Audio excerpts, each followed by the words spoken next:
Hola a todos y bienvenidos. El objetivo de la clase, comprender que la llegada de los europeos a América implicó la desarticulación de la cosmovisión de las sociedades indígenas. Hoy nuestro tema de estudio llevará por título las relaciones entre españoles e indígenas. Esta es una primera parte y nos vamos a referir a la cosmovisión de las sociedades indígenas. Pero antes vamos a repasar lo aprendido la clase anterior.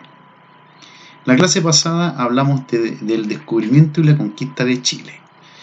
Vamos a señalar que el descubrimiento fue aquel periodo de la historia de Chile en que don Diego de Almagro inicia la primera expedición hacia el territorio de Chile, descubriendo nuestro actual territorio. Y la conquista va a ser un periodo de la historia de Chile que va a comprender desde la llegada de Pedro de Valdivia, el conquistador de Chile, en 1541 hasta el desastre de Curalaba de 1598, que le va a poner fin al periodo de la conquista, dándole inicio al periodo colonial. Bueno, una vez vista y repasada la clase anterior, comenzaremos a hablar del tema de hoy, la cosmovisión de las sociedades indígenas. ¿Qué vamos a entender por cosmovisión? La cosmovisión va a corresponder a las creencias y simbolismos que constituyen una religiosidad que se expresa en el contacto ritual del pueblo con su tierra y la naturaleza que lo rodea. Por ejemplo, mapuche. ¿Qué significa? Mapu es la tierra y che es la gente. Es decir, es el enlace entre dos mundos inmediatos. En significados de su lengua originaria mapudungún, su expresión oral significa gente de la tierra. Bueno, desde el periodo prehispánico, o sea, antes de la llegada de los españoles, la identidad mapuche se va a asociar a su dimensión terrenal y espiritual a través de sus divinidades o dioses, quienes velarán por la integridad de todos.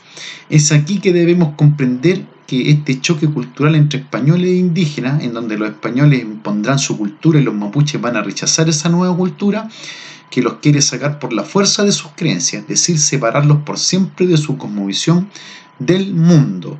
Para los mapuches todo tiene sentido. Para el pueblo mapuche, una piedra, un árbol, el trinar de un ave, un rayo, un trueno, son parte de su cosmovisión. Nadie sale sobrando, incluso hasta los propios españoles para los mapuches tenían un propósito, pero sin embargo los españoles no tenían el mismo sentir con el pueblo mapuche, al contrario, llegaron a diezmarlos y a eliminarlos.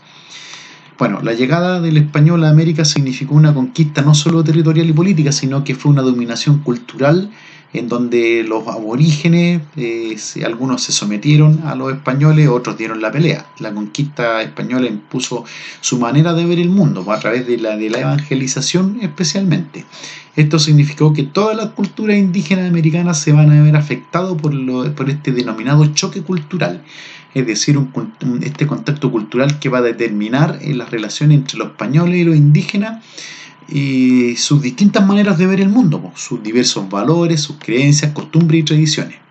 Estas relaciones entre españoles e indígenas serán las siguientes, que vamos a empezar ahora a detallar. En primer lugar, vamos a hablar de la evangelización. La llegada del español a nuestro territorio tuvo una connotación religiosa, eso no lo tenemos que dudar nunca, porque los españoles eran católicos y apostólicos romanos. Los reyes españoles se habían comprometido con el Papa a predicar el cristianismo y a procurar convertir a todos los pueblos conquistados que no eran cristianos.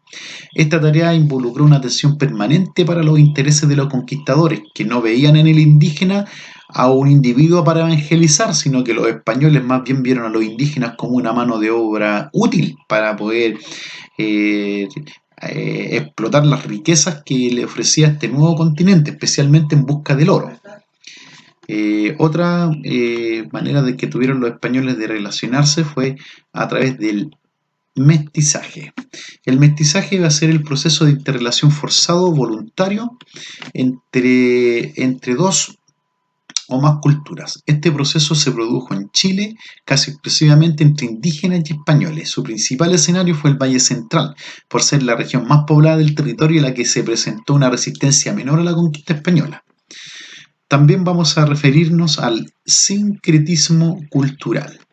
El sincretismo cultural fue este intento de imponer el cristianismo acá entre los aborígenes, pero lo que los españoles nunca pudieron contar es que, es que jamás se pudo desterrar las tradiciones religiosas del mundo de los indígenas.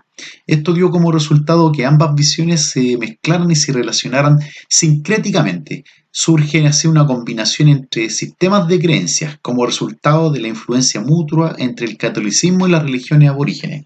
Por ejemplo, la fiesta de la Tirana tiene elementos aborígenes y católicos. Por otra parte, tenemos que hablar del trabajo obligatorio. El trabajo obligatorio fue lo que hacían los españoles luego de dominar el territorio. Consistía en que ellos se repartían los indígenas para que se dedicaran a las actividades productivas, especialmente la extracción del oro. Los beneficios obtenidos de este sistema de trabajo, que fue obligatorio, fue conocido como repartimiento, que era, para beneficio exclusivo del español. Por último, la resistencia mapuche. A medida que los mapuches se iban encontrando con el avance que los españoles hacían hacia el sur, esto generaba una resistencia cada vez más tenaz. Los indígenas del norte de Chile, por tener una influencia de los incas, fueron dominados más rápidamente. Pues recuerden que los españoles cuando llegaron al imperio inca lo dominaron en corto tiempo. Eh, Otros indígenas apoyaron a las expediciones de los españoles. También los indígenas de la zona central fueron apaciguados, incorporados al sistema de trabajo obligatorio de los españoles. Sin embargo, la resistencia de los mapuches fue para los españoles, de verdad, una piedra en el zapato, porque significó una guerra y una tensión permanente entre estos dos pueblos. Es así que a esta parte de la historia le vamos a dar el nombre de la Guerra de Arauco, que hace referencia a este largo conflicto armado que se va a sostener entre españoles y mapuches y que va a abarcar todo el periodo colonial entre los siglos XVI y el XVIII. Bueno, para cerrar la clase, ¿qué aprendimos? Aprendimos que las relaciones entre españoles e indígenas se dieron durante el periodo de la conquista y la colonia en Chile y estuvieron dadas por diversas características, basadas en una relación intercultural entre españoles e indígenas. Se dio una resistencia por parte de los mapuches ante los invasores españoles que introdujeron a la fuerza la evangelización, el mestizaje, el trabajo obligatorio, etcétera. Bueno, jóvenes, esperando que esta clase haya sido de su gusto. Hasta aquí vamos a llegar. Nos vemos en otra oportunidad. Chao.